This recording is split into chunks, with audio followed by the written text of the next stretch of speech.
तो भगवान ने कहा कि सोमनाथ जाइए और सोमनाथ में जाकर के यज्ञ कीजिए।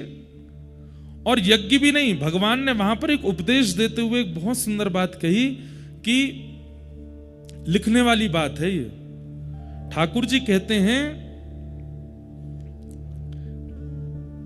जब कभी भी जीवन में बहुत संकट आ जाए तो व्यक्ति को क्या करना चाहिए। जब कभी भी जीवन में अति संकट आ जाए उस परिस्थिति में व्यक्ति को क्या करना चाहिए। तो वहां श्लोक है, भगवान कहते हैं व्यक्ति को जितना हो सके दान करना चाहिए। सावधानी से सुनिएगा। हमारे शरीर में कोई रोग बना है और अगर उस व्यक्ति को या तो वमन नहीं होता या फिर किसी भी रूप में अंदर से मल निकले ना, तो व्यक्ति की मृत्यु की पूरी संभावना बन जाती है।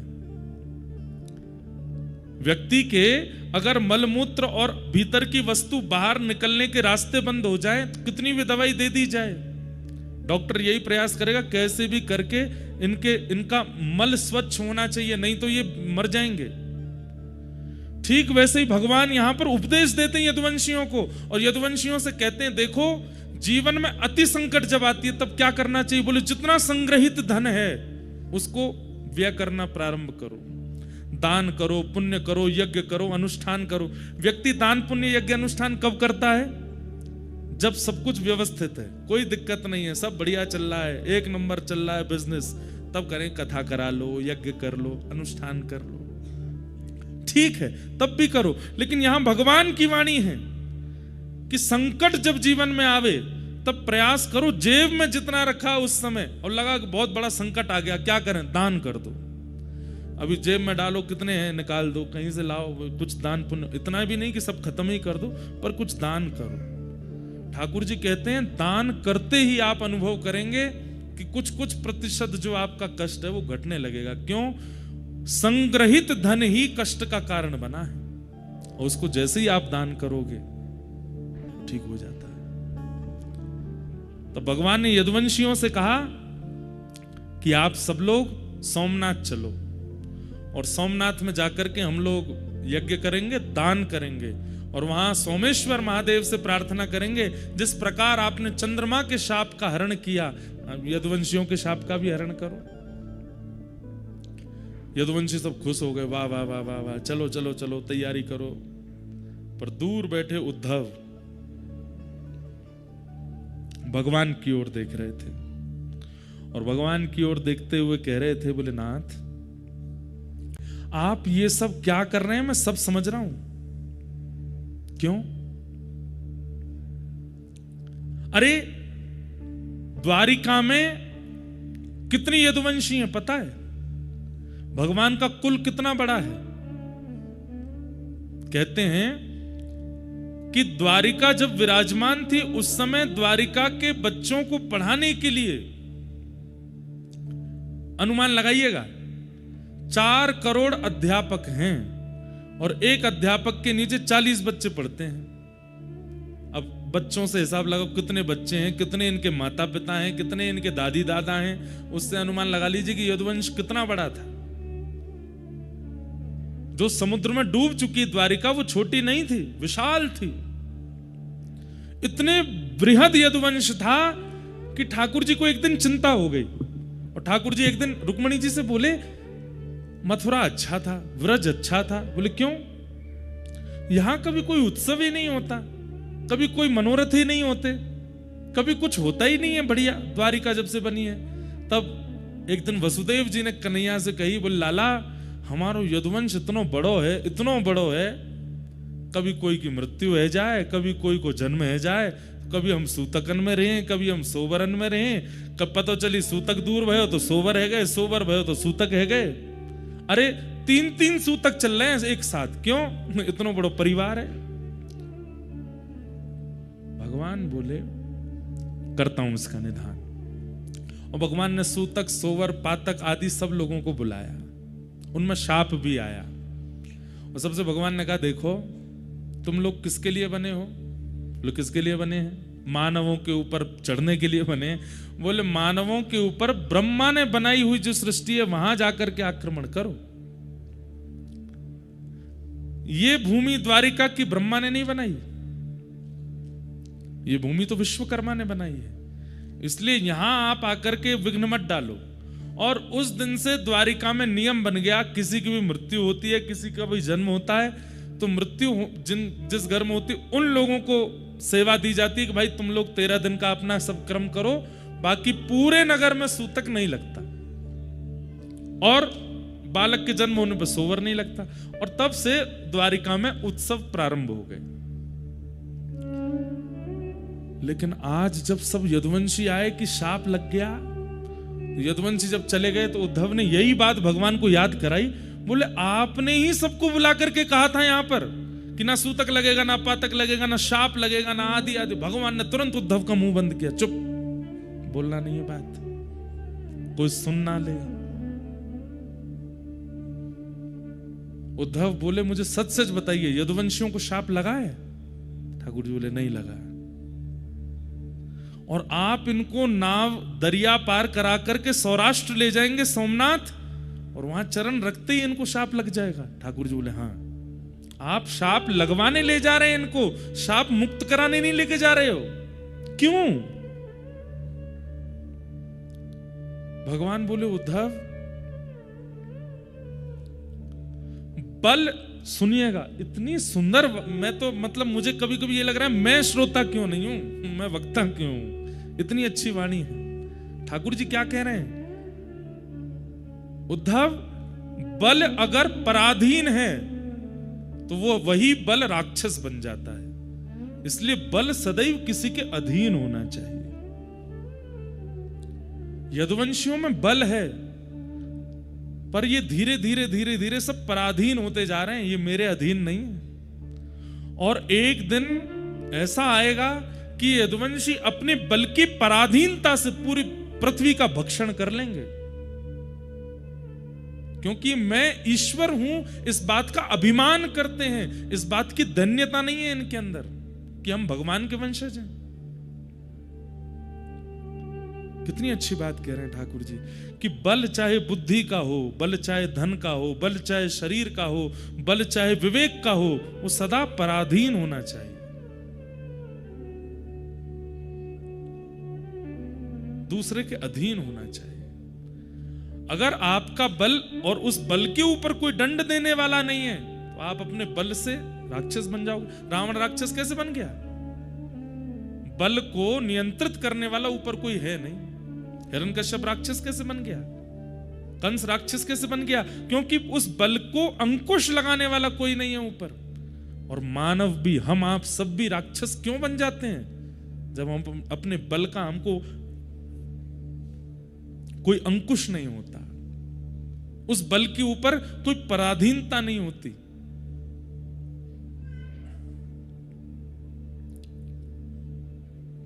भगवान बोले इसलिए यदुवंशियों का नाश होना जरूरी है उद्धव, और मैं इन लोगों को लेके जाऊंगा, लेकिन तुम नहीं जाओगे। क्यों? मैं भी तो यदुवंशी हूं, मैं क्यों नहीं जाऊंगा? तो भगवान बोले उद्धव कोई तो एक रहना चाहिए ना, जो मेरी भक्ति का, मेरे भाव का, मेरे ज्ञान का, मेरे धर्म का आगे तक प्रचार कर सके। और फिर इसी विषय को ठाकुर जी यहां उद्धव के चित्त में विरक्ति आवे, भक्ति आवे, त्याग आवे। और वो कैसे आएगा? उद्धव यहां प्रश्न करता जा रहा है और ठाकुर जी उसको उत्तर देते जा रहे हैं। वही उद्धव कृष्ण संवाद है। अब हम चलते, ये मध्य का भाग छोड़ दिया मैंने, जो उद्धव कृष्ण संवाद है। भूमिका प्रारंभ की बता दी कि उद्धव कृष्ण संवाद प्रारंभ कहां से होता है, कि उद्धव चरणों में बैठा है और चरणों में बैठ करके कह रहा है कि आप मुझे छोड़ करके क्यों जा रहे हैं, मुझे भी शाप क्यों नहीं लगवा रहे हैं, मेरा पूरा परिवार है, मैं भी यदुवंशी हूं, आप मेरे भाई हैं, ये सब मेरे चाचा ताऊ सब मेरे हैं, मुझे भी अपने साथ ले जाइए, मुझे अकेला क्यों छोड़ के जा रहे हैं। इसी ज्ञान का उपदेश देने के लिए ठाकुर जी अब यहां उद्धव को उद्धव गीता सुनाएंगे। और उद्धव धीरे धीरे प्रश्न करेंगे और ठाकुर जी उनको बताएंगे। अब चलते हैं इसके अंत में। अंत में क्या होगा? जैसे उद्धव का ज्ञान पक्ष पूर्ण हो जाएगा, भगवान उद्धव को आज्ञा करते हैं, क्या उद्धव, अब मेरे जाते ही द्वारिका डूब जाएगी, तुम कहां जाओगे? उद्धव जी के मन में आया कि मुझे एक ही जगह भेज सकते हैं, ये कहां? वृंदावन। क्योंकि मैं शाम तक की कह के गया था इनसे कि मैं शाम को आ जाऊंगा, और 6 महीने तक उद्धव नहीं आए थे लौट करके।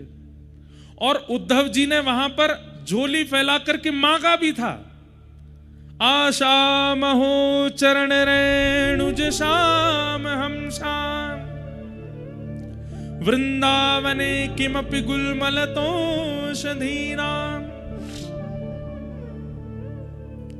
उद्धव जी के मन में आ चुका है कि ये मुझे व्रज जाने को कहेंगे, और उद्धव जी थोड़ी तैयार भी उसी तरीके से होने लगे थे। भगवान बोले, उद्धव बोले कि ठाकुर जी द्वारिका डूब जाएगी आपके जाते। बोले जी तो मुझे कहां जाना है? भगवान बोले बता रहा हूं। बोले मुझे पता है कहां जाना है। बोले कहां जाओगे? बोले व्रज। भगवान बोले इतने योग्य नहीं हुए उद्धव तुम, व्रज की प्राप्ति के लिए तप करना पड़ेगा। और वो तप कहां होगा? बोले बद्रिकाश्रम। श्रीमद् भागवत के उत्तर महात्म्य में स्पष्ट लिखा है। बोले क्या? व्रज की प्राप्ति, वृंदावन की प्राप्ति, चाहे वृक्ष के रूप में हो, चाहे मानव के रूप में हो, चाहे कोई कीड़ा के रूप में हो, चाहे किसी भी रूप में हो, व्रज में जन्म तब तक नहीं मिलेगा जब तक बद्रीनाथ में तप नहीं किया गया होगा। बद्रीनाथ की तपस्या ही वृंदावन में जन्म देती है। तो पहला प्रश्न मेरे चित्त में जो आया था कि उद्धव को व्रज क्यों नहीं भेजा भगवान ने, बद्रीनाथ जाने को क्यों कहा? क्योंकि उत्तर महात्म्य में लिखा है क्या? साधन भूमि बदरी। बद्री क्या है? बोले साधन भूमि है, और फल भूमि व्रज भूमि। बद्रीनाथ साधन भूमि है, यहां किया गया तप, यहां किया गया जप, यहां किया गया अनुष्ठान, यहां किया गया किसी भी प्रकार से भगवत सम्मिलन का अनुष्ठान, उसका फल क्या मिलेगा? बोले वृंदावन मिलेगा। कुछ दिन का प्रवास किया है, कुछ दिन नाम जप किया है, कुछ दिन रह करके कुछ किया है, 1-2 दिन रुके हैं, तो उसके फल के रूप में हो सकता है कि अगली बार जन्म कहीं भी हो, पर बीच बीच में ब्रज आना जाना लगा रहेगा। बीच बीच में ब्रज की प्राप्ति, यह भी पूर्व जन्म के बद्रीनाथ के तपस्या का फल है। बद्रीनाथ में रह करके कोई अनुष्ठान किया है, 7 दिन का, 13 दिन का, 15 दिन का, 20 दिन का, 1 महीने का, तो उसका फल क्या मिलेगा? जन्म कहीं भी होगा, आधे से ज्यादा समय कहीं और व्यतीत करने के बाद फिर एक ब्रजवास की इच्छा आ जाएगी, और एक आयु आने पर आप ब्रज आ जाओगे। पर सब त्याग करके अपनी अंतिम श्वास तक किसी ने बद्रीनाथ में रह करके तप किया होगा। यहां अंतिम श्वास लेने का मतलब है जन्म वृंदावन में ही होगा। यहां जो भी प्राण त्यागेगा, निश्चित है कि उसका जन्म कहीं ना कहीं व्रजमंडल में ही होगा। उद्धव ने झोली फैला करके मांगा है कि मुझे व्रज की प्राप्ति हो, तब भगवान आज जाते जाते कहते हैं उद्धव तुम बद्रीनाथ जाओ। उद्धव घबरा गए, बोले आपने व्रज जाने को नहीं कहा, जबकि आप जानते हैं कि ब्रजवासियों से, किशोरी जी से और व्रज से मेरा इतना प्रेम है, फिर भी आपने मुझे व्रज में निवास करने की आज्ञा नहीं दी, आप कह रहे हो बद्रीनाथ जाओ। तो भगवान प्रसन्न होकर के बोले व्रज ऐसे ही नहीं मिलेगा उद्धव, उसके लिए तुम्हें बद्रीनाथ में तप करना पड़ेगा, इसलिए तुम बद्रीनाथ जाओ। सोचिए,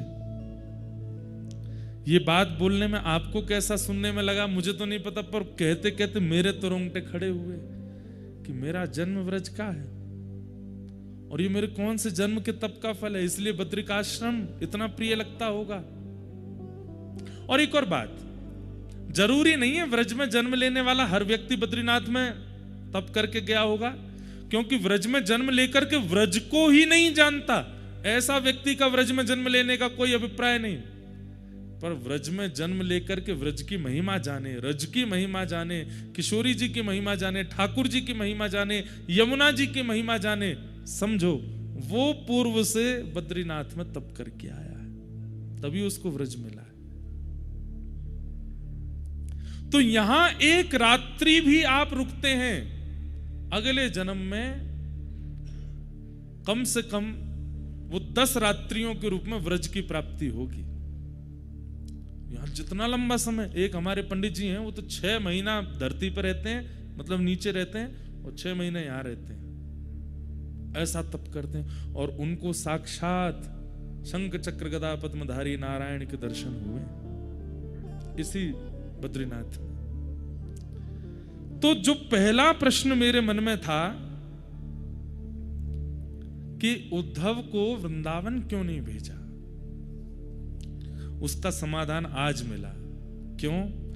क्योंकि सीधे वृंदावन ठाकुर जी कह रहे हैं ऐसे नहीं मिलेगा, वाकई लिया तो व्रज में बद्रीनाथ में तप करना पड़ेगा। नारायण क्यों बैठे हैं यहां तप में, उसके पीछे भी 2 कारण हैं, बहुत सावधानी से सुनिएगा। जगत नियंता जगदाधार परमात्मा को क्या आवश्यकता है तप में बैठने की, वो तप में क्यों बैठे हैं? तपस्या वो करता है जिसको कुछ चाहिए हो, या तपस्या वो करता है जो भगवत दर्शन करना चाहता हो। स्वयं भगवान है, स्वयं सर्व समर्थ हैं, जिनकी भ्रगुटी टेढ़ी होने पर पर्वत बन जाते हैं, जिनके मुस्कुरा जाने पर समुद्र में लहरें आ जाती हैं, जिनके क्रोध हो जाने पर भूमि बीच से फट जाती है और नूतन प्रलय हो जाता है, उन परमात्मा को तप में बैठने की क्या आवश्यकता है? 2 कारण। पहला कारण,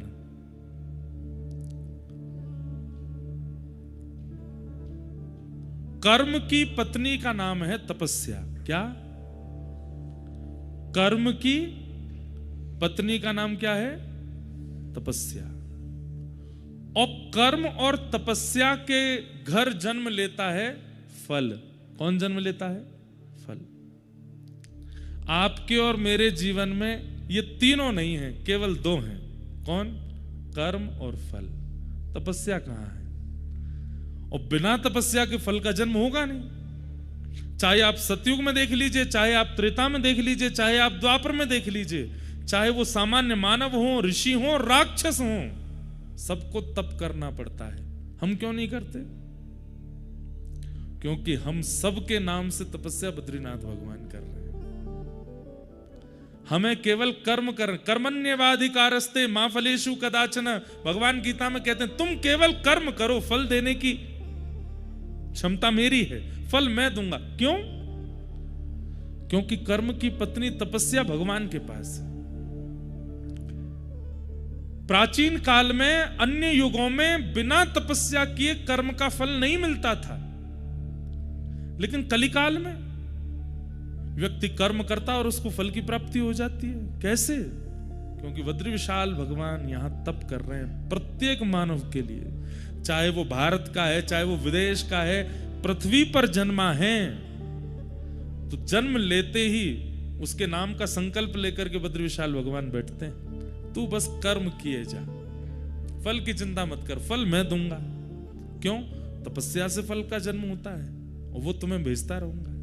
इसलिए मैं प्रार्थना करके कहता हूं, हर जीवात्मा को प्रयास करे कि वो हर साल बद्रीनाथ जरूर आवे और बद्री विशाल भगवान से प्रार्थना करके कहे, नाथ कर्म मैं करता हूं, तपस्या आप करते हैं, फल मुझे मिलता है। आज तक मुझे जो भी मिला और भविष्य में जो भी मिलेगा सब आपकी कृपा है, सब देने के लिए मुझे धन्यवाद। तो धन्यवाद ज्ञापन करने के लिए एक बार जरूर बद्रीनाथ आना चाहिए। तो पहला कारण, भगवान बद्री विशाल यहां तप क्यों कर रहे हैं? ताकि हमें फल मिल सके। इसलिए जब बद्री विशाल भगवान का दर्शन करो तो 2 विधियां हैं। पहली विधि, अपना गोत्र बोल करके प्रणाम कीजिए।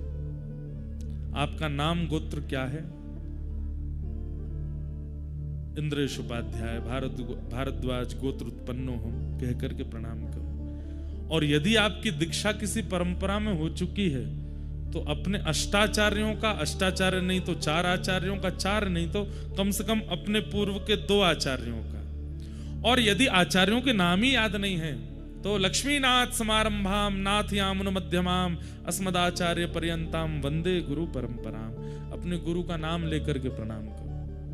तो क्या होता है, ठाकुर जी तप में बैठे हैं, जैसे ही आप जाकर के कहते हैं कि इंद्रेश उपाध्याय भारद्वाज गोत्र उत्पन्न करता हूं, आपको प्रणाम करता हूं, श्री कृष्णचंद्र गुरुदेव की ओर से आपको प्रणाम करता हूं, श्री ग्रंथ ध्वजाचार्य गुरुदेव की ओर से आपको प्रणाम करता हूं, श्री रामानुजाचार्य गुरुदेव की ओर से आपको प्रणाम करता हूं, श्री नाथ मुनि स्वामी जी की ओर से आपको प्रणाम करता हूं, यामुनाचार्य जी की ओर से आपको प्रणाम करता हूं, सटकोप स्वामी जी की ओर से आपको प्रणाम करता हूं। तो तप में बैठे हुए भगवान जैसे आचार्यों का नाम और आपका नाम गोत्र जैसे ही सुनते हैं, एक क्षण के लिए बद्री विशाल भगवान के नेत्र खुल जाते हैं। क्यों?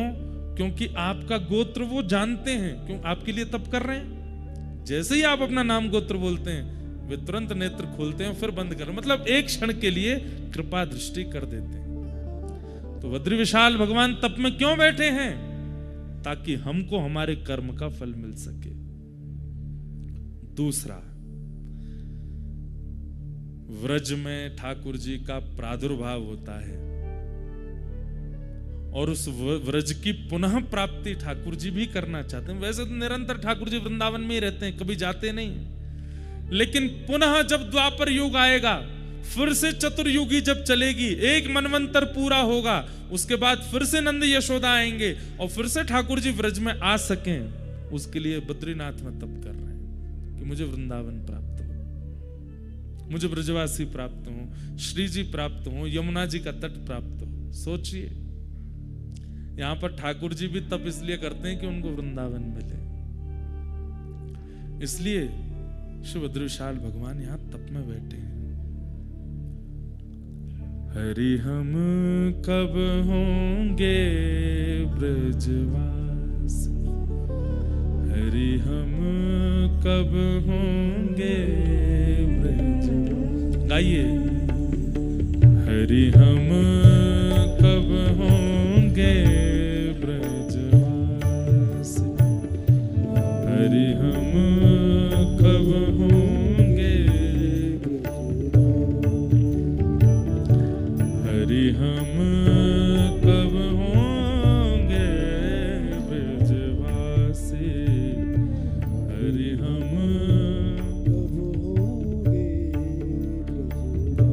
ठाकुर नंद किशोर हमारे,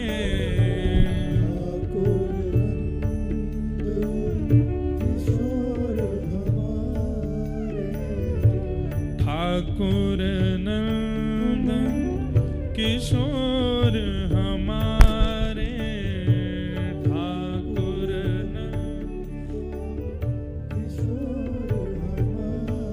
और ठकुरानी राधा से, ओ ठकुरानी।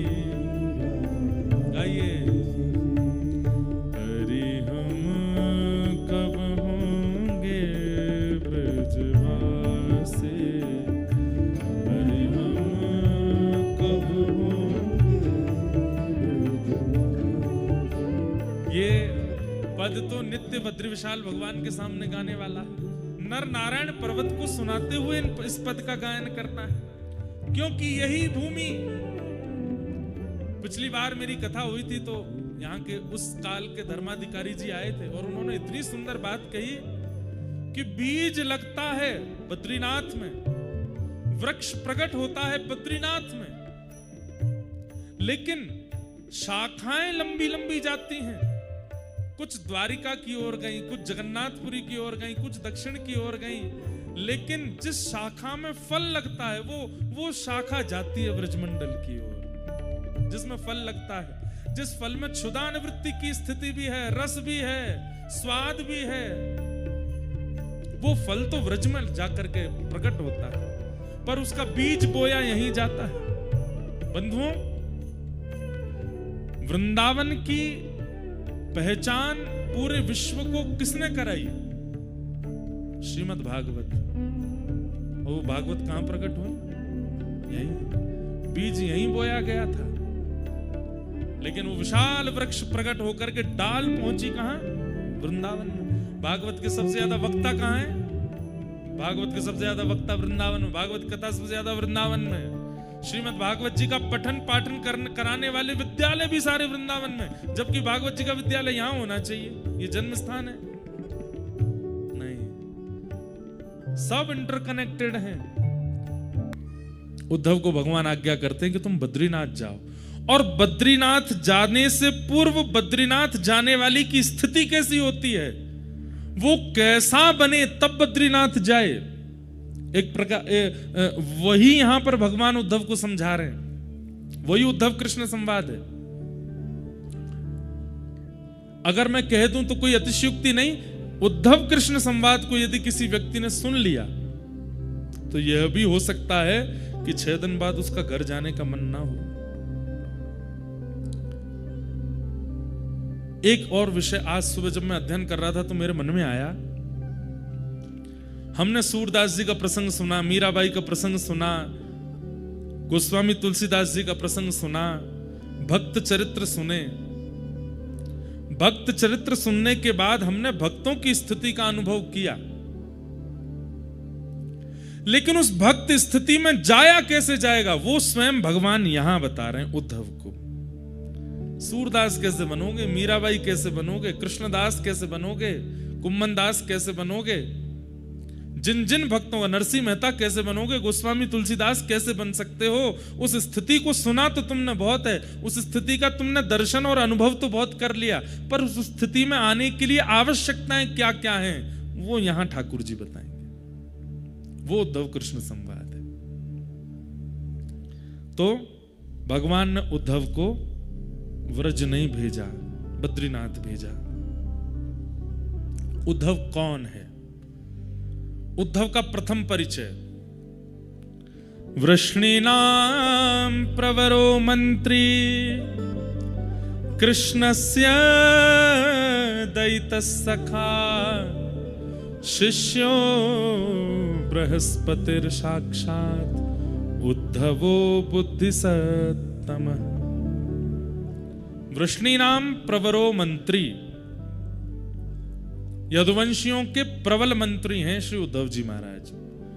कृष्णस्य दयित सखा, एक तो ये यदुवंशी भी हैं और भगवान के दयित सखा। दयित सखा मतलब प्राण प्रिय सखा हैं उद्धव। शिष्यो बृहस्पतिर साक्षात, बृहस्पति के शिष्य हैं। साक्षात विद्या, चलती फिरती विद्या, बृहस्पति उनके ये शिष्य हैं। उद्धवो बुद्धि सत्तम, बुद्धि में इतने प्रवीण हैं कि भगवान द्वारिका लीला में, जैसे एक चीज सुनिएगा, आप सब लोग हमारी कथा सुनने आते हैं, हम कथा सुना के जब जाएंगे तो अपनी माता जी को फोन करते हैं, उनसे पूछते कथा सुनी? हाँ सुनी। कैसी रही आज की कथा? ठीक रहा? कुछ हमने अटपटा तो नहीं बोला? कुछ गलत तो नहीं निकल गया? हम अपनी माँ से ही पूछते हैं और किसी से नहीं पूछते। ऐसे ही द्वारिकाधीश श्री कृष्ण जब अपनी स्वधर्मा सभा में बैठते हैं तो ब्रह्मा जी खड़े हैं, महादेव खड़े हैं, इंद्र खड़े हैं, बड़े बड़े राजनेता खड़े हैं, और भगवान वहां उपदेश देते हैं। और उपदेश देने के बाद जैसे ही अपने सिंहासन से उतर के पीछे जाते हैं, उद्धव को बुलाते, उद्धव इधर आओ, सब ठीक था? कुछ हमने गड़बड़ी तो नहीं करी? हमारे वचनों में कोई गड़बड़ी, शब्द आदि सब ठीक थे ना? तब उद्धव ठाकुर जी को गलती बताता, आज आपने सभा में क्या गलती की, आपने कौन से शब्द का प्रयोग किया, क्या करना चाहिए था, क्या नहीं करना चाहिए था, ये सब उद्धव बताता है। तो भगवान इंप्लीमेंट करते हैं, उद्धव की बात मानते हैं। उद्धव अगर कह दे कि कल आपको ये बात नहीं बोलनी तो ठाकुर जी नहीं बोलेंगे, और उद्धव अगर कह दे कि ऐसा कहना है, ठाकुर जी का मन ना हो तो भी ठाकुर जी बोलेंगे। इतना प्रिय है उद्धव ठाकुर जी को। ऐसे श्री उद्धव। परंतु ये तो उद्धव जी के प्रभाव का वर्णन था। अब उद्धव जी के स्वभाव का वर्णन सुनो।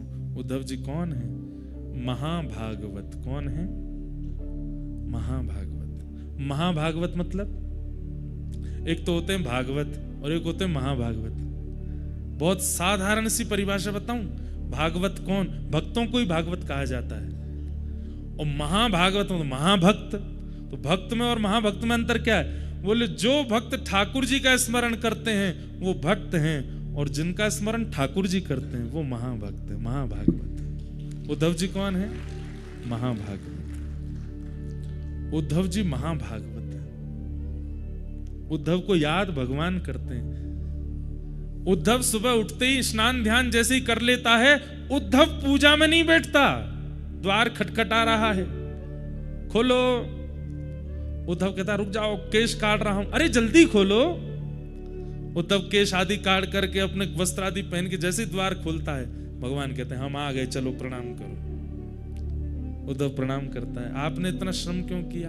अरे हमको याद आ रही थी, जब से नहा धो के उठे तब से सोच रहे थे अब जाएं उद्धव के पास, अब जाएं उद्धव के पास। नहा लिया होगा, तैयार हो लिया होगा, अब तो बैठ गया होगा आसन पर, अब जब करेगा तो मैं आ गया। चलो उद्धव। सोचिए, कोई शालिग्राम जी की पूजा करता है, कोई नारायण जी की मूर्ति की पूजा करता है, कोई कलशों का स्थापन करके पूजन करता है, कोई अक्षत में देव को विराजमान करता है, पर एकमात्र उद्धव हैं जिनके पास स्वयं ठाकुर जी जाते हैं और जाके कहते हैं चलो अब हमारा ध्यान करो। ध्यान हो गया, अब थोड़ी देर जप करो, लाओ चलो चरण धो लो हमारे। स्नान तो हमने कर लिया, पंचामृत स्नान हमारा नहीं, चरणों का कर लो। चलो अब चरणों में चंदन लगा दो। भगवान स्वयं बोलते हैं उद्धव को, उद्धव चरणों में चंदन लगा दो, लाओ माला पहना दो। माला पहना देते हैं। अब चलो आशीर्वाद ले लो, आशीर्वाद ले लो, आरती करो हमारी, चलो आरती कर लो, भोग लगाओ, नैवेद्य रखो। उद्धव के नैवेद्य ठाकुर जी पा लेते हैं। अब ये भोग हो गया, पालो, पा लिया, चलो हो गई पूजा संपन्न। बोले जी चलो अब चलते हैं आगे। ये नियम है, क्रम है रोज उद्धव का। रोज ठाकुर जी जाते हैं अपनी पूजा कराने उससे। इतना प्रिय है ठाकुर जी को। ऐसा कौन सा लक्षण है, ऐसा कौन सा गुण है उद्धव में जो कि वो ठाकुर जी को इतना प्रिय है? उन्हीं लक्षणों का वर्णन यहां पर उद्धव जी के पहचान में नवयोगेश्वर संवाद में राजा निमि को बताते हुए योगेश्वरों ने बताया। महाभागवत के लक्षण क्या है? अगर ये आ सकें तो इनको लाने का प्रयास कीजिएगा। महाभागवत का प्रथम लक्षण, सर्वभूतेषु यः पश्येत् भगवद् भावमात्मनः भूतानि भगवत्यात्मन एष भागवतोत्तमः। भले ही प्रकट रूप में प्रस्तुत नहीं करता, लेकिन उसका हृदय ऐसा ही है। कैसा? सर्वभूतेषु यः पश्येत् भगवद् भावमात्मनः। आंखों के आगे दिखने वाली हर वस्तु में यह विश्वास करता है इसमें भगवान है। ध्यान से सुनिएगा, इधर देखिए सब लोग। आंखों के आगे दिखने वाली हर वस्तु में क्या विश्वास रखता है? इसमें भगवान है। आप लोग यहां से दर्शन करने के लिए जाइए बद्री विशाल भगवान का। हम महाभागवत क्यों नहीं है? क्योंकि हम चलते फिरते यही सोचते हुए जाएंगे बद्री विशाल भगवान तो वहां है। गंगा जी पार करके जो मंदिर है उसके अंदर जाएंगे और फिर वहां पुजारी बैठे होंगे, वहीं हैं। यहां से वहां तक जितना सब कुछ हमारे सामने आया, उनमें भगवत दृष्टि हमारी नहीं हो सकती। हम इस बात को मानते जरूर हैं, जानते जरूर हैं, लेकिन इस बात को विश्वास नहीं करते कि ठाकुर जी सब जगह हैं। पर महाभागवत क्या है? बोले सब में ये विश्वास कर लेता है, इसमें परमात्मा है। मतलब उद्धव जी महाराज अगर कथा पंडाल से बद्रीनाथ भगवान का दर्शन करने जाएंगे तो आंखों के आगे दिखने वाले हर व्यक्ति को, हर धातु को, हर पुरुष को, हर स्थिति को, हर वस्तु को प्रणाम करते हुए चलेंगे। बोले क्यों? सब परमात्मा है, सब भगवान है। पहली बात, सर्वभूतेषु यः पश्येत् भगवद् भावमात्मनः। वो सबको देखेगा और सब में भगवान का स्मरण करेगा। सब में परमात्मा है। और जब परमात्मा प्रत्यक्ष सामने होंगे और जब उनका दर्शन करेगा तो क्या भाव रखेगा? बोले सब इन्हीं में ही हैं, मतलब सब में वे हैं और वे जब सामने आ जाएं तो सब इनमें हैं। ये दो स्थिति रखता है महाभागवत। समझ में आई बात? बद्री विशाल भगवान को दर्शन से पहले जो दिख गया सब में परमात्मा, और जब बद्री विशाल भगवान दिखे तो क्या? सब इनमें। ये दो स्थिति जिसकी है उसको क्या कहते हैं? महाभागवत। ये दो लक्षण। और कैसा होता है महाभागवत? महाभागवत और कैसा होता है? न काम कर्म बीजाना यस्य चेतसि संभव वासुदेवैकनिलय स वै भागवतोत्तम। वाह, बहुत सुंदर परिभाषा। क्या कह रहे हैं? न काम कर्म बीजाना, उनके चित्त में कोई कामना कभी प्रकट ही नहीं होती। जैसे हमारी इच्छाएं प्रकट होती हैं, कामनाएं प्रकट होती हैं, महाभागवत के चित्त में कोई कामना नहीं है। तो बोले फिर कैसे जीता है वो?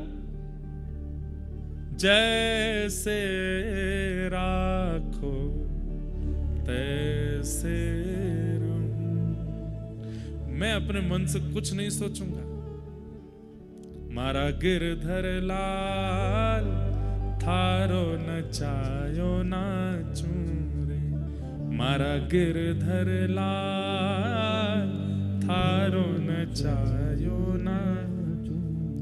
जो तू तन को रोग लगावे सोई झपट सो जाऊं, जो तू तन को रोग लगावे सोई झपट सो जाऊं।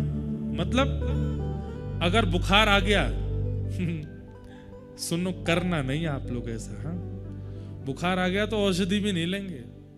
हे नाथ, बुखार आ गया, आपने बुखार दिया है, अब जब आप चाहोगे तभी ठीक होऊंगा मैं कोई प्रयास नहीं करूंगा। मेरे अंदर कामना है ही नहीं ठीक होने की। मेरे अंदर कामना बीमार होने की भी नहीं है, ठीक होने की भी नहीं है, स्वस्थ होने की भी नहीं है। आप चाहोगे तो मैं स्वस्थ हो जाऊंगा। जो तू तन को रोग लगावे सोई झपट सो जाऊं, जो तू काल रूप बने आवे, जो तू काल रूप बने आवे, मैं लपक गोद में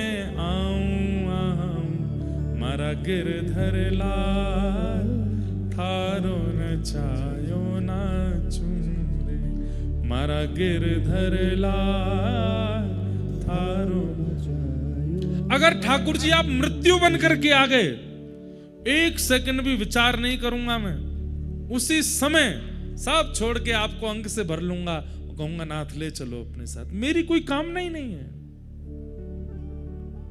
इसे क्या कहते हैं? महाभागवत। सुनना सुन ही लीजिए, बनना बहुत कठिन है। उद्धव जी यही है। मतलब पूरा दिन निकल गया, कुछ नहीं पाया उद्धव जी ने। संध्या होते होते ठाकुर जी, और उद्धव ठीक हो? हाँ। कुछ खाया सुबह से? नहीं। तो क्यों? आपने खिलाया ही नहीं। तो भगवान को याद आती है, अरे ये तो महाभागवत है, खाएगा ही नहीं जब तक मैं नहीं खिलाऊं। आओ बैठो इधर। फिर ठाकुर जी उसको पवाते, खा लेता है। मतलब देंगे ठाकुर जी तो स्वीकार है, नहीं देंगे तो कामना नहीं है उसकी। न कर्म न काम कर्म बीजानाम, कोई इच्छा नहीं है। न काम कर्म बीजानाम यस्य चेतसि संभव, जो आप चाहोगे वो होगा। और वासुदेवैक निलय सवै भागवतोत्तम, अपने तन को क्या मानते हैं? वासुदेवैक निलय, मतलब भगवान का निलय। निलय का मतलब क्या होता है? घर। अपने शरीर को अपना नहीं मानते, अपने शरीर को भगवान का घर मानते हैं। ये ठाकुर जी का घर है। सुबह सुबह उठेंगे भी तो इसी भाव से उठेंगे, ओहो मंगला हो रही, आंख खुल गई, कपाट खुल गए। भीतर कौन है? ठाकुर जी हैं। उनकी शुद्धता, पवित्रता, उनकी सेवा मुझको करनी है, तो हाथों से वही क्रिया कर रहे हैं जिससे भीतर के ठाकुर जी की सेवा हो, चरणों से वही क्रिया कर रहे हैं जिससे भीतर के ठाकुर जी की सेवा हो, नेत्रों से वही देख रहे हैं जिससे भीतर के ठाकुर जी को सुख मिले, मुख से वही ग्रहण कर रहे हैं जिससे भीतर के ठाकुर जी को सुख मिले।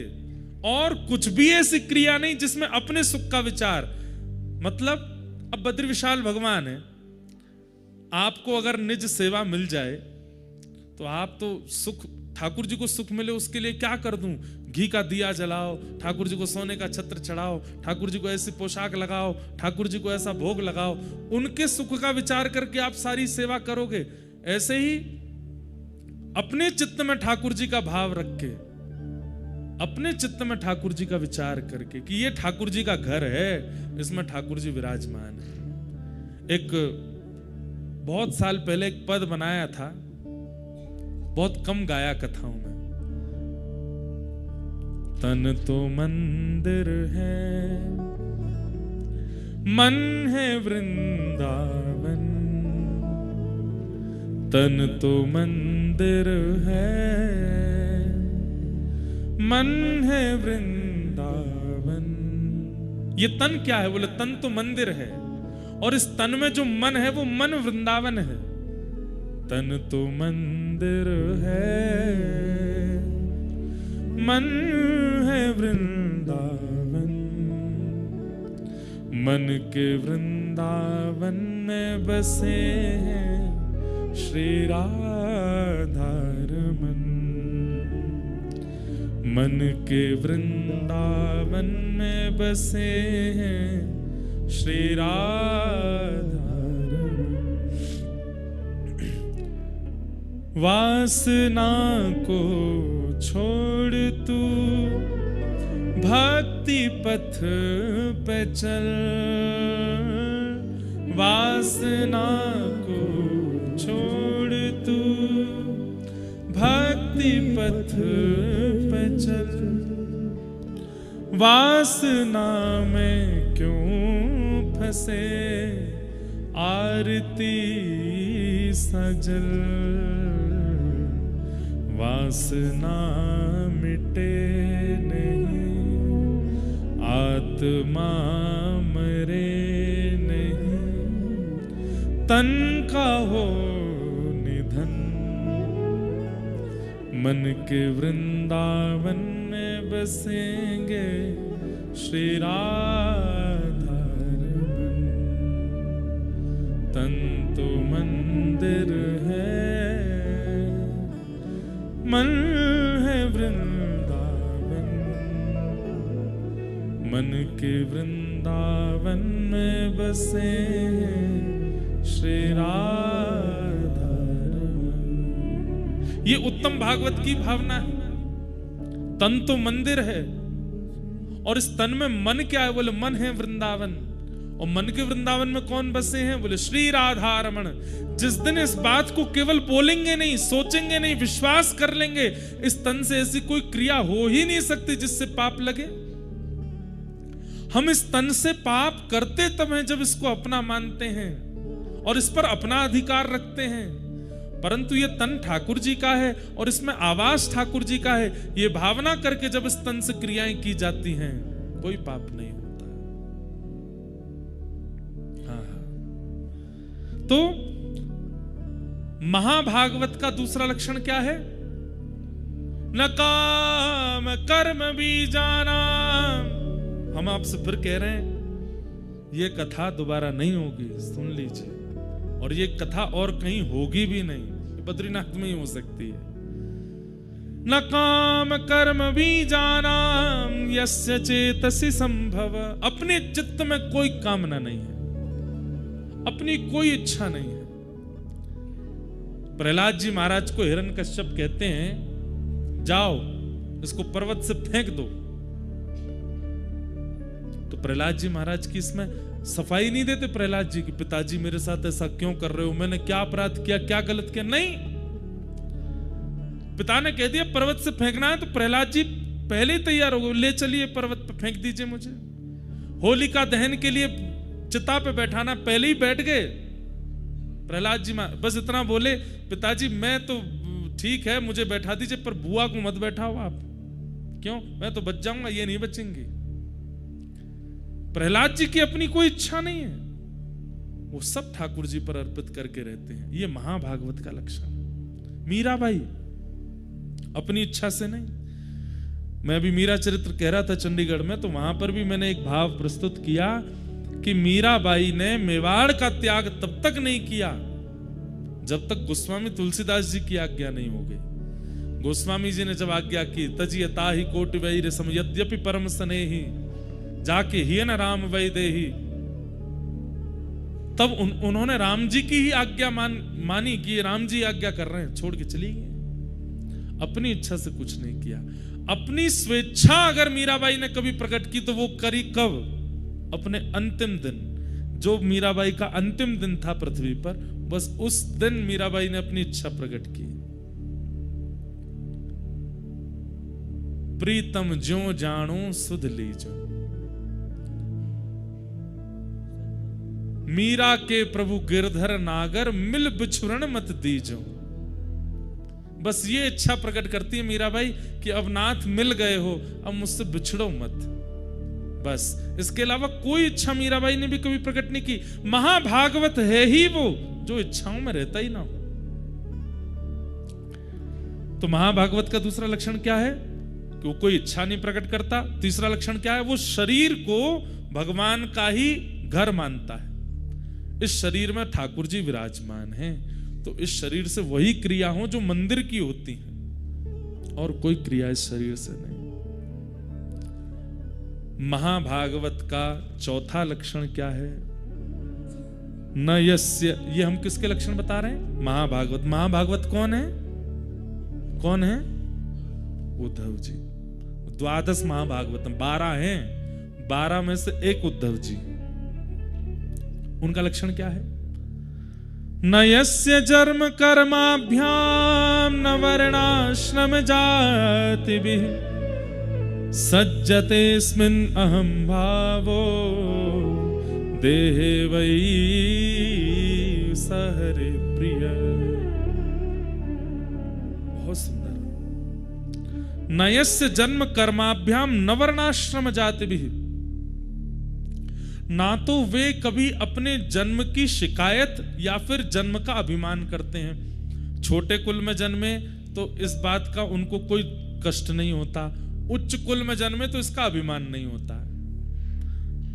न वर्णाश्रम जाति भी, ना वो किसी वर्ण को मानते हैं ना किसी जाति को मानते हैं। वो एक रस रहते हैं। सर्वम खलु इदम ब्रह्म, सब में ठाकुर जी हैं। हरिराम व्यास,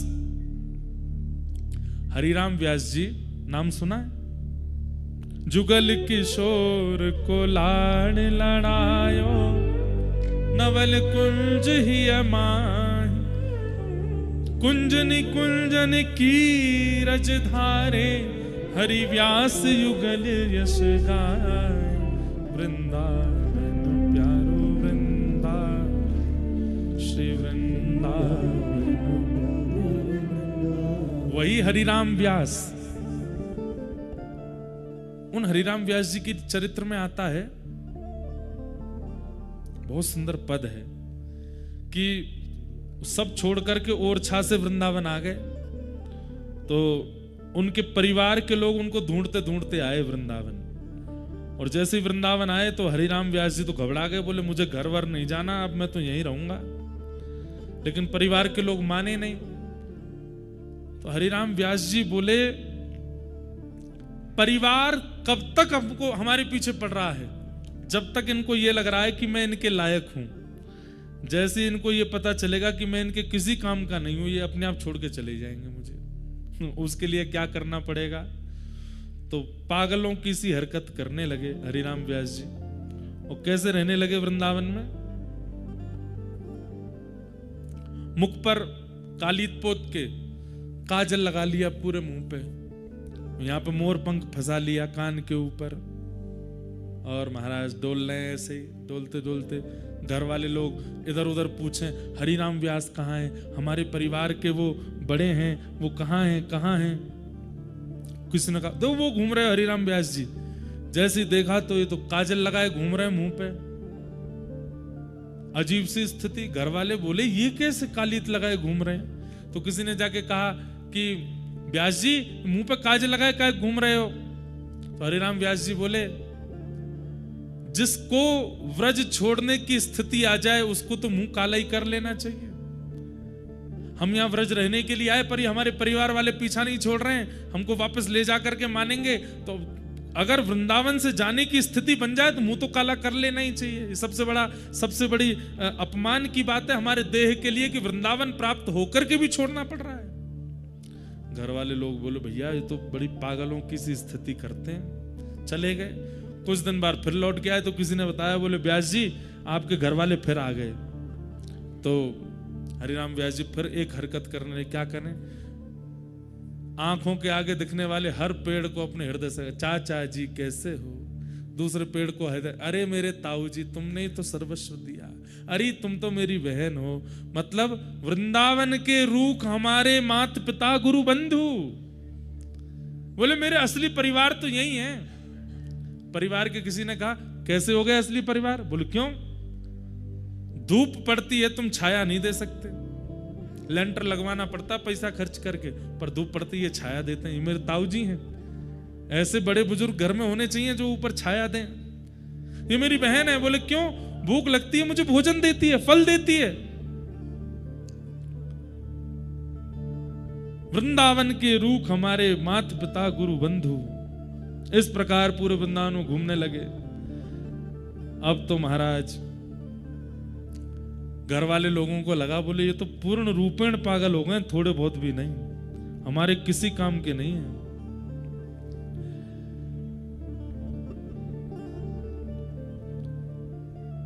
एक दिन हरिराम व्यास जी ने देखा कि घर के सब लोग पीछे पड़े हैं। तो हरिराम व्यास जी दौड़ते दौड़ते गए, बिहारी जी के मंदिर गए, पुजारी जी से कहा हमको प्रसादी दे दो। पुजारी जी बोले प्रसादी तो बट गई, अब तो बची नहीं। तो वहीं पर एक झाड़ू लगाने वाली मेहतरानी बैठी थी, पूरे नालियों को साफ करके आई थी, उसको प्रसादी मिली थी, वो बैठ के खा रही थी। हरिराम व्यास जी उसके सामने हाथ पसार के बोले थोड़ी सी हमको दो इसमें से। तो मेहतरानी बोली व्यास जी थोड़ा दूर बैठिए, हमसे लोग छुपते तक नहीं है और आप हमारी थाली में से प्रसाद मांग रहे हो। अरे आप हरिराम व्यास हैं, पूरे भारत के विद्वानों पर दिग्विजय प्राप्त कर चुके हैं, आप मुझसे कैसे मांग सकते हैं, मेरे हाथ का छिवा आप कैसे खा सकते हैं। हरिराम व्यास जी बोले देख मैं व्यास तू मेहतरानी, लेकिन चाहे तेरे हाथ में जाए चाहे मेरे हाथ में जाए, प्रसाद अपनी जाति नहीं बदलता, प्रसाद प्रसाद ही रहता है। प्रसाद बिहारी जी का ही रहेगा, प्रसाद पकौड़ी ही रहेगा, प्रसाद कढ़ी ही रहेगा। तो मैं और तू ठाकुर जी के प्रसाद को लेके जाति में क्यों विभाजित हो जाते। चल जल्दी दे दे। ये बात सुन के मेहतरानी ने अपने हाथ की प्रसादी दे दी और जैसी प्रसादी खाई महाराज, व्यास मिठाई विप्र की तामे लागे आग, वृंदावन की स्वपच की झूठन खाइए माग। बोले भैया कोई बड़ो विप्र अगर आपको मिठाई खवा रहा हो तो वहां में आग लगाए दो, लेकिन वृंदावन का एक स्वपच व्यक्ति भी अगर अपनी झूठन दे रहा हो तो उसको खाने में भी कोई लज्जा मत करो। आहा, एक पद और है मुझे मिल नहीं रहा है। वृंदावन के हरिराम व्यास जी कहते हैं कि बड़ी बड़ी पोथियां, हुआ क्या कि जैसे ही मेहतरानी के हाथ से पकौड़ी खाई इन्होंने, तो घर परिवार के लोग बोले काजल लगा के घूम रहे थे तब हमको इतना कष्ट नहीं हुआ, ये वृक्षों से गले मिलते घूम रहे थे तब हमको इतना। पर ये बताओ झाड़ू लगाए हाथ में बैठी है, नाली साफ करके आई है, उसके हाथ से जो है पकौड़ी खा गए। घर वाले लोगों ने कहा अब व्यास जी से हमारा कोई संबंध नहीं, भैया ये पागल हो चुके हैं, हमारे लायक नहीं। तो हरिराम व्यास जी बोले बताओ, बड़े बड़े वेद मंत्र घर नहीं छुड़वा पाए, बड़े बड़े उपनिषद घर नहीं छुड़वा पाए, एक मेहतरानी की पकौड़ी ने छुड़वा दी, एक मेहतरानी के हाथ की पकौड़ी ने घर छुड़वा दिया। ऐसे हरिराम व्यास। तो ये महाभागवतों के लक्षण है। कैसे भैया देखो, एक बात बोलूं, मैं व्यास मंच से बोल रहा हूं, कई बार अगर मेरे पास वाला भी इस ऐसी हरकत करेगा ना, तो हो सकता है मेरी भी दोष दृष्टि हो जाए, भाई ऐसे कैसे खा रहा है। परंतु ये नहीं है, हम अभी महाभागवत हुए नहीं है, इसलिए हमारे अंदर दोष आता है। महाभागवतों में दोष नहीं होता। जगन्नाथपुरी में नियम है, अगर मैं महाप्रसाद पा रहा हूं और आपको कहीं पत्तल नहीं मिली है, तो आप आकर के मेरी पत्तल में खा सकते हैं, मैं आपको उठा नहीं सकता। ना आपसे मेरी जान है, ना पहचान है, ना आपकी जाति पता, ना नाम पता। अगर आप मेरी पत्तल के सामने आके बैठ गए और मेरे ही महाप्रसाद में से लेकर के खाने लगे, तो महाप्रसाद का नियम कहता है कि आप उससे नाम भी नहीं पूछेंगे उसका और उसको खाने देंगे। स्कंद पुराण में श्री वेदव्यास जी महाराज कहते हैं, केवल मानव नहीं, आप प्रसाद पा रहे हैं महाप्रसाद, और उतने में कोई कुकर सूकर या फिर बिल्ली आ गई और उसने आकर के अपनी जीभ से आपके महाप्रसाद को चाटना शुरू कर दिया, आप उसको भी नहीं भगा सकते। ये महाप्रसाद की महिमा है। इसलिए श्री जगन्नाथपुरी में यह स्थिति लागू है आज भी। हम तो वहां कभी एक पत्तल में अकेले बैठ के पाते नहीं, हम तो सब अपने ब्राह्मण देवता सब लोग बैठते हैं, आसपास बैठ जाएंगे। कभी इसके में से दाल उठा के पा ली, इसके में से चावल पा लिए, कोई ज्यादा पड़ जाता है, पेट भर गया, खब नहीं रहा, तो एक को बैठा, भाई तुम बैठो, तुम पाओ। और वहां ये नियम है, वो महाप्रसाद अपवित्र नहीं होगा, क्योंकि वहां का महाप्रसाद भी महाभागवत है।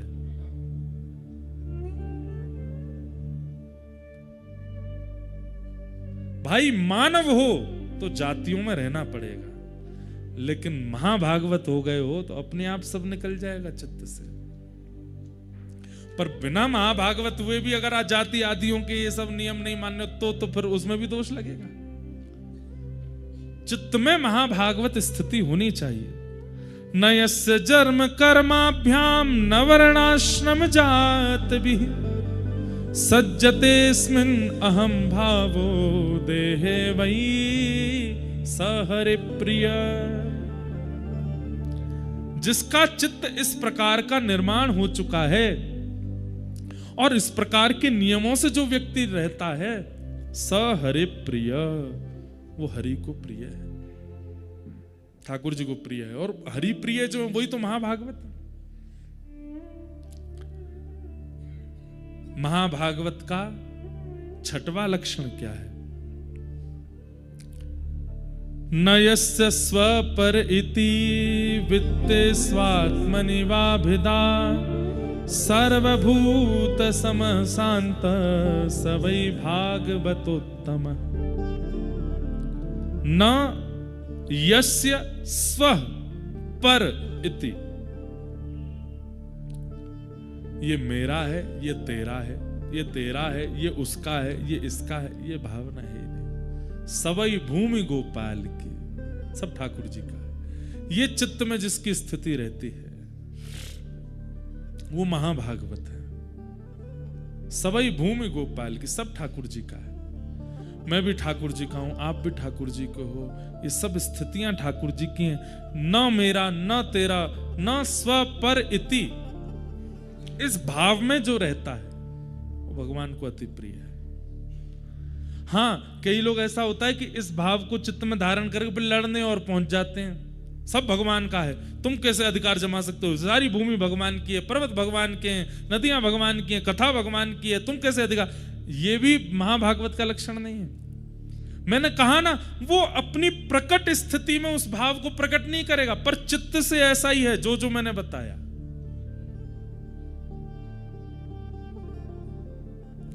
न स्व पर इति, ना अपनी स्थिति रखता है, ना किसी पराये का भाव रखता है, सब ठाकुर जी का है।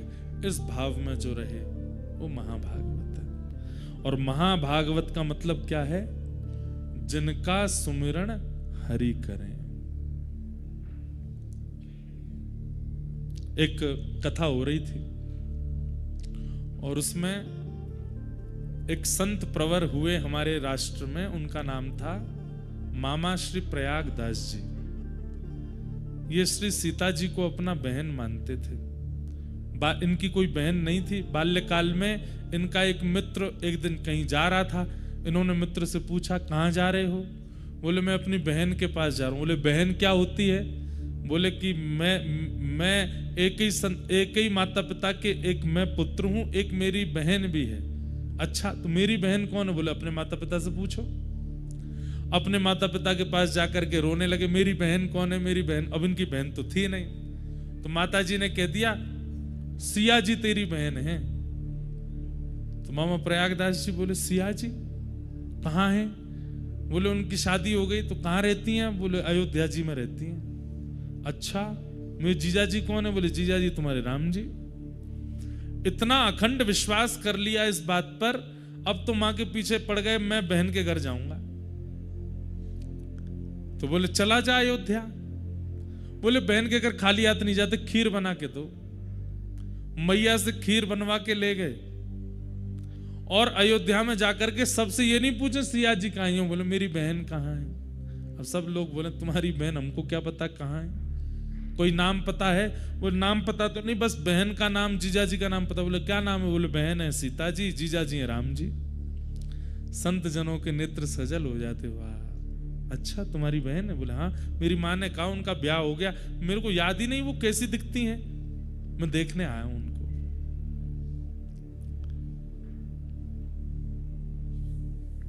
संतों ने कहा, यह अयोध्या है, यहां तुम्हारे जीजा जी और बहन जी विचरण करते रहते हैं, किसी वृक्ष के नीचे बैठ जाओ, आएंगे तुमसे मिलने। बस उनको ढूंढते रहना, उनकी आस में बैठे रहना, आएंगे इसी मार्ग से। मामा प्रयागदास जी बोले, कब तक प्रतीक्षा कर? ओ, मुझे कैसे पता चलेगा कि मेरी बहन है? मैंने तो कभी देखा नहीं। बोले, अरे तुम्हारी बहन छोटे मोटे घर में नहीं भी आई है। रघुकुल कमल दिवाकर, एक छत्र सम्राट महाराज दशरथ के पुत्र हैं श्री राघव जी, तुम्हारे जीजा जी। जब वे निकलती हैं तो आगे सैनिक, पीछे सैनिक, इधर सखियां उधर सखियां, और मध्य में एक श्वेत हाथी। उस श्वेत हाथी के ऊपर स्वर्ण का एक सिंहासन, उस स्वर्ण सिंहासन पर अनंत मणियां जड़ी होंगी, ऊपर चमर लगा होगा, ऊपर सुंदर छत्र लगा होगा, उस पर आगे जीजा जी बैठे होंगे, पीछे घूंघट करके तुम्हारी बहन बैठी होंगी। और उनका रूप लावण्य ऐसा होगा कि देख करके मन होगा कि मोतियों से, चंद्रमा से इनकी नजर उतार दूं। समझ जाना तुम्हारी बहन है।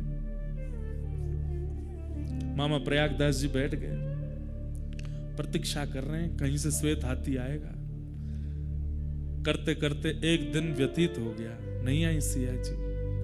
तो प्रयागदास जी रोने लगे, कैसी बहन हो आप? दुनिया के भाई जब अपनी बहन के यहां जाते हैं तो बहन पलकें बिछा करके भैया का स्वागत करती है, और मैं यहां पूरी दिन निकल गया और मेरी बहन पूछने तक नहीं आई कि भैया तुम भूखे हो। मां ने खीर बना के भेजी, खीर भी ठंडी हो गई, कैसी बहन हो आप? करके जैसे ही रोने लगे, इतने में देखा नगाड़े बजने लगे, बड़ी बड़ी बाजे बजने लगे, सैनिक सब ढोल नगाड़े बजाते हुए आ रहे हैं, सावधान कर रहे हैं सबको। इतने में ही असंख्य हाथी और सुंदर सुंदर हाथियों पर चमड़ उड़ाए जा रहे हैं। 2 हाथी आगे, 2 हाथी पीछे, और बीच में एक श्वेत हाथी, और उस श्वेत हाथी के ऊपर सुंदर स्वर्ण का सिंहासन, और आगे रघुकुल कमल दिवाकर श्री राघव जी मंद मंद नेत्रों से इधर उधर देखते हुए, और पीछे घूंघट करे श्री सिया जी बैठी। अब तो मामा प्रयागदास जी चिल्लाने लगे, बहन जी रुक जाओ, जीजा जी ने रुक जाओ, अरे मैं आपका साला आया हूं। राम जी ने तुरंत महावत से कहा, रोको, अभी की सत्य घटना। हाथी को नीचे बैठाओ। नीचे बैठा है, सिया जी उतर करके आए, और उतर करके आकर के देखा, नेत्र सजल हो गए सिया जी के, लिपट गए मामा प्रयागदास जी। बहन जी आपने मेरी सुध नहीं ली, मैंने पहली बार देखा आपको, माँ ने बताया आप बहुत सुंदर हैं, और देखिए ना आप सुंदर ही हो। सिया जी ने खीर पाई, खूब सुंदर लड्डू पवाए, और उसके बाद जब जब उनकी इच्छा होती तब तब सीता जी ने कह दिया, जब इच्छा करोगे बस याद कर लेना, हम दोनों आ जाएंगे। जब जब उन्होंने इच्छा प्रकट की तब तब आकर के राम जी ने उनको दर्शन दिया। तो एक बार की बात, कथा सुन रहे थे। तो कथा में व्यास जी ने वन गमन का प्रसंग सुना दिया। उन्होंने वो पहली बार ही सुना था। और वन गमन में उन्होंने जब बताया कि कैकेयी महारानी ने जाकर के दशरथ जी से 2 वरदान मांगे और एक वरदान में कहा कि भरत को राज्य गद्दी, दूसरे में कहा राम को वनवास। ये सुनते ही प्रयागदास जी रोने लगे, नहीं मेरे जीजा जी वन में नहीं जाएंगे। लेकिन व्यास जी तो सुनाते जाए, चुपचाप बेचारे सुनते गए। और जैसे ही प्रसंग आया कि सीता जी के पास गए और सिया जी से जाके कहा कि तुम यहीं रह करके पूरे कुल की रक्षा करना, सेवा करना। और सीता जी कहने लगी नहीं नहीं मैं तो आपके संग चलूंगी। सीता जी कहने लगी मैं आपके संग चलूंगी। तो प्रयागदास जी तो इतने फूट फूट के रोए। और जैसे ही सुना कि रथ में आरूढ़ होकर के राम जी और सिया जी अयोध्या छोड़ के वन चले गए, मूर्छित हो गए वहीं पे। हाँ नाथ, हाँ नाथ, हाँ नाथ, हाँ नाथ कहते कहते रोने लगे। लोग बाग सब में हड़कंप मच गया, सब श्रोताजन उठ गए, अरे व्यास जी कोई बेहोश हो गया। बोले पानी डालो। जैसे तैसे होश में आए, आंखें लाल और नेत्रों से अविरल अश्रुधार, पूरा शरीर कांप रहा है। दौड़ करके व्यास जी के पास गए। बोले मेरे भैया और मेरी बहन और मेरे जीजा जी कौन से वन में गए थे? बोले चित्रकूट के वन में गए। उसी समय दौड़ करके अपने घर गए और घर जाकर के सुनिएगा, घर जाकर के खटिया ली, खटिया के साथ रजाई ली। बोले जंगल में सोते होंगे, उनको ओढ़ने को नहीं मिलता होगा, लेटने के लिए खटिया नहीं मिलती होगी। खटिया ली, रजाई ली, अचार का डिब्बा लिया, खाते होंगे क्या मिलता होगा उनको, बढ़िया सुंदर सुंदर सामग्री जो जो वन में होनी चाहिए एक व्यक्ति की जरूरत के लिए सब इकट्ठी कर ली। और खटिया के ऊपर डाल करके सारा सामान पूरा धर के, कपड़े लत्ता आदि, वस्त्र सौल आदि, बहन के लिए सुंदर पादुका, जीजा जी के लिए सुंदर पादुका, सब सामग्री लेकर के और सिर पर धारण करके चल दिए चित्रकूट। और रोते जा रहे रास्ते पर। चित्रकूट के वन में पहुंच गए और वन में जाकर के सब रख दिया। और उनको तो वरदान था कि जब स्मरण करोगे आ जाएंगे।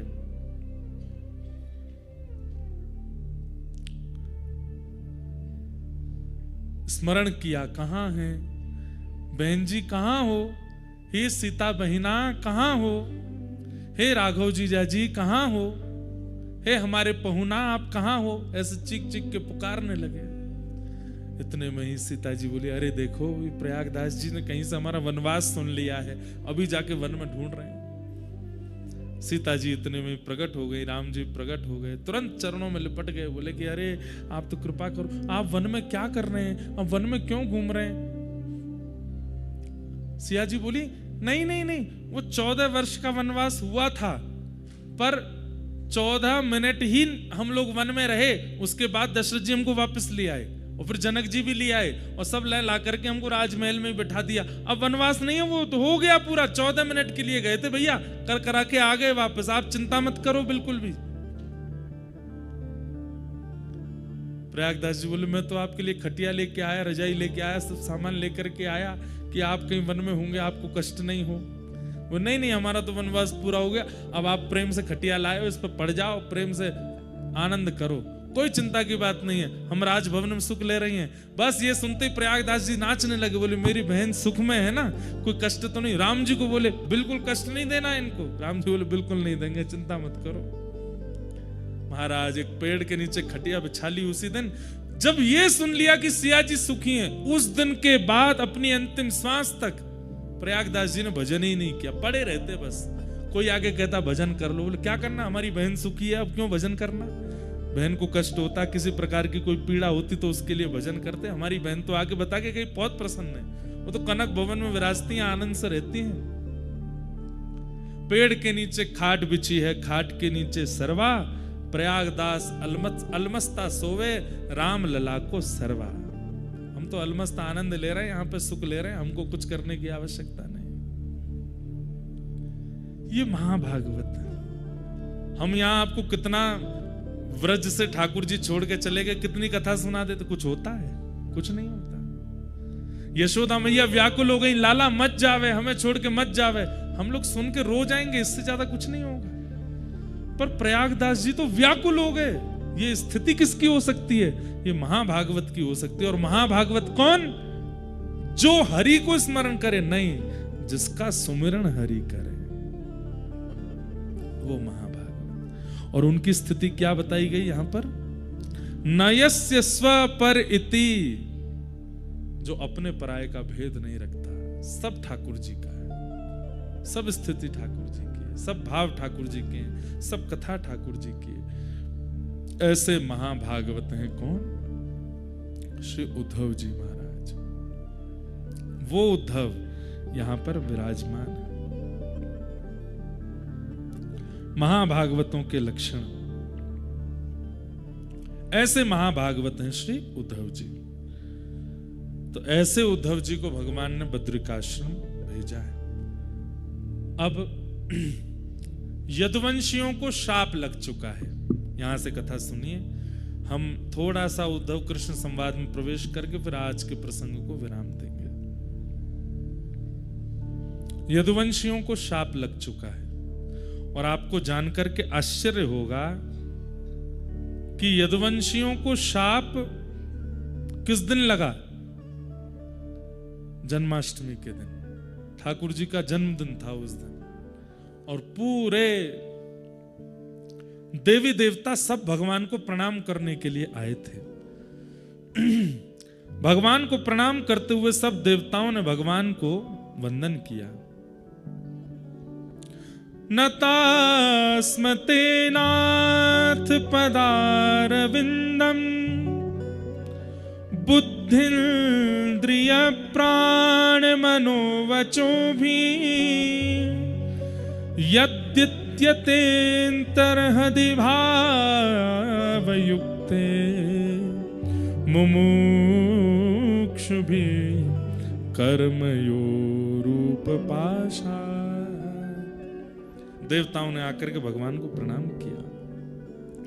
और प्रणाम करते हुए सब देवता भगवान को वंदन करने लगे। आपके चरण कमलों की महिमा, आपके मुखमंडल की महिमा, आपकी बुद्धि की महिमा, आपके स्वभाव की महिमा, सब महिमा गाने लगे। भगवान थोड़ी देर महिमा सुनते सुनते बोले, मूल बात पे आओ, बात क्या है?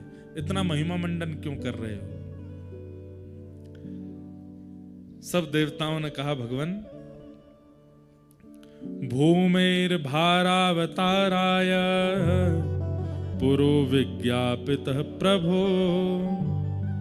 हे नाथ, आप जिस कारण से अवतार धारण किए थे वो काम आपका पूरा हो गया। भगवान के अवतार के कारण क्या है?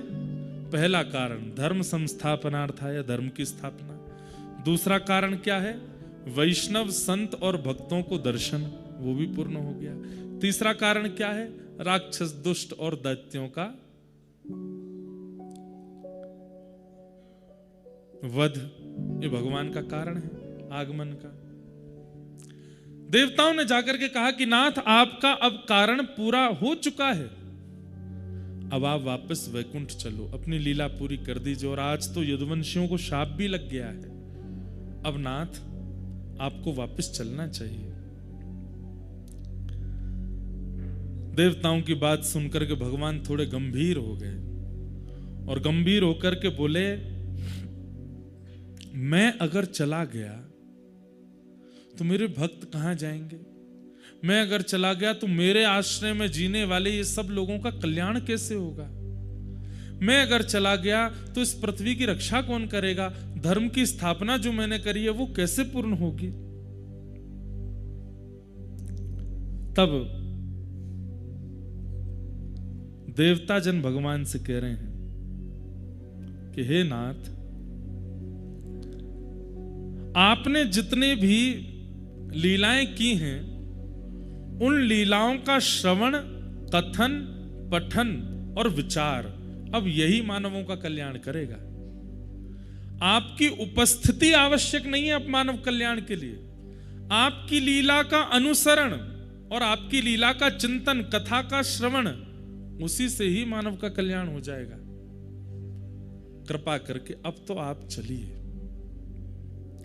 तब भगवान ने मन में विचार किया और यहां पर स्पष्ट ब्रह्मा जी कहते हैं कि भगवान कितने वर्ष के हो गए आज जन्माष्टमी है, तो यहां लिखा है सारस्वतम व्यतीयाय पंचविंशाधिकम प्रभो। बोले कितने वर्ष के हो गए आज ठाकुर जी? बोले 125 वर्ष के हुए। उद्धव कृष्ण संवाद जन्माष्टमी को ही प्रारंभ हुआ है और 125 वर्ष की आयु में ठाकुर जी ने उद्धव को ये ज्ञान उपदेश दिया है। महाभारत का युद्ध बताते हैं, उस समय ठाकुर जी 80 या 90 के मध्य में थे, लेकिन भगवान की आयु सुनकर के आप किसी भी रूप में भगवान की वृद्धावस्था का अनुभव मत कीजिएगा। ठाकुर जी वृद्ध नहीं है, ठाकुर जी 125 वर्ष के हैं। भगवान का पुत्र प्रद्युम्न 80 वर्ष का है, भगवान का परपुत्र 50 वर्ष का है। लेकिन जब एक साथ भगवान, पुत्र और परपुत्र तीनों खड़े हो जाते हैं तो भगवान लगते हैं बालक। 16 वर्ष के बालक कैसे? भगवान की अवस्था 16 वर्ष की रहती है। रेशे नहीं आते ठाकुर जी को, हमारी तो दाढ़ी मूछ भी आ जाती है। ठाकुर जी को वो जो प्रारंभिक रोए होते हैं ना, जो 13-14 वर्ष के बालकों के आ जाते हैं, वह भी प्रकट नहीं होते ठाकुर जी के। तो भगवान की आयु 125 वर्ष है, पर शरीर पर कोई भी भाव ऐसा नहीं है कि कमर झुक गई हो, लंगड़ा के चल, कुछ नहीं। 16 वर्ष के लाला की तरह उछल कूद करते घूमते हैं सब जगह। एक बाल भी श्वेत नहीं है ठाकुर जी का।